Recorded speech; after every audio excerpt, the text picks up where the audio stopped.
আসসালামু আলাইকুম রহমতুল্লাহ বরকাতুহু। খাজা আবদুল্লাহ স্টিলের পক্ষ থেকে জানাই সবাইকে শুভেচ্ছা অভিনন্দন। আপনাদের মাঝে একটি নতুন ভিডিও এসেছে সিঁড়ি। আমরা কী মালা ব্যবহার করছি আর কত টাকা খরচ হয়েছে আপনার রেট কিন্তু বলবো। আমরা কিন্তু সম্পূর্ণ মালটা স্টিলটেকের মালটা কাজ করছি 1 মিলি।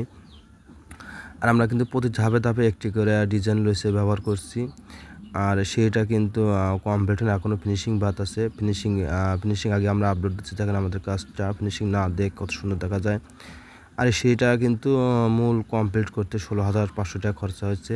আর দেখেন একটা গেট আছে, দুই পাশে বেলকুনি আছে। দেখেন এই বাসায় কিন্তু লোহারও কাজ আছে, কিন্তু এসএস কাজটা অনেক সুন্দর হয় দেখে কিন্তু আর লোহা ব্যবহার করে না মানুষ, এসএস কাজটাই ব্যবহার করতেছে। এটা এসএস আপনার গেটে 450 টাকা স্কোয়ার ফিট নেওয়া হচ্ছে, আর গেটটা 750 টাকা পার স্কোয়ার ফিট। যারা এসএস কাজ করবেন তাদের জন্য বলি একটা কথা, এসএস কাজ কিন্তু পরিষ্কার না রাখলে কিন্তু এসএসের ডিসকালার আসে। সেজন্য আপনি এসএস কাজ করলে অবশ্যই বাড়িতে লাগলে অবশ্যই পরিষ্কার রাখবেন। আমি সব ভিডিওতে বলে থাকি। আর আমাদের কাজটা কেমন অবশ্যই কমেন্ট করে জানাবেন। আর আমাদের চ্যানেলটা সবাই সাবস্ক্রাইব করুন। সবাই ভালো থাকবেন।